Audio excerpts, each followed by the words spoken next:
Singing by Atisha Yadav.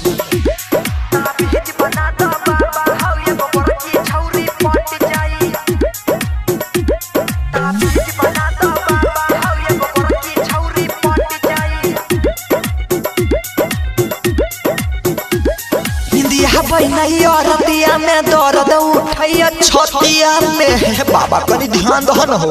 अरे बुढ़बक समय आने तो सब ठीक हो जाएगा।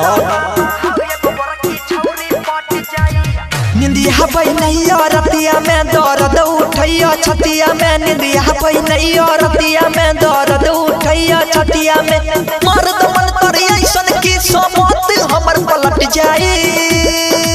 तो बाबा कर कपार फट जाए तब चेंज करबा। अरे बुढ़बक नहीं रे हरबुर ताबीज बना दा बाबा हो एगो छौरी हमसे पटी जाए। ताबीज बना दा बाबा हो एगो बड़की छौरी पटी जाई। अरे बुढ़बक कितना बेइज्जती करवाएगा रे।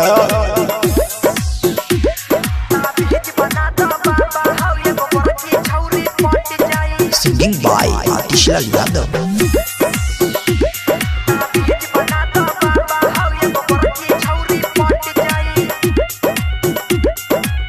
मोहनी करैया दोसर खिलौना से खेली एक गो माल लेके कहिया तक झेली।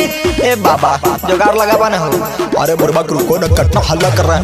मोहनी करैया दोसर खिलौना से खेली एक गो माल लेके कहिया तक झेली।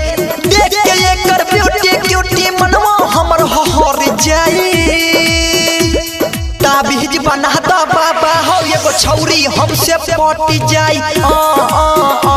अरे बुढ़बक हल्ला मत करो। ताबीज बना दा बाबा हो एगो गोरकी छौरी पटी जाई। अरे डकार किनार कर भाई बारे। Singing by Atisha Yadav.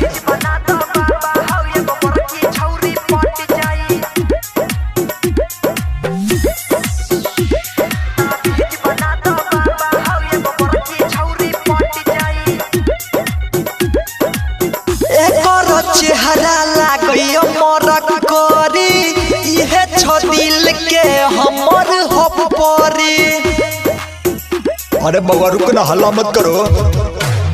एकोर चेहरा लागयो मरक करी इहे छ हमरा हो दिलवा के परी। यादवा दिसलाल दिलवा में सटी जाई। ताबीज बना दो बाबा हो ये छौरी हमसे पटी जाई। अरे बुढ़बक ये खर्च ना करबा करे।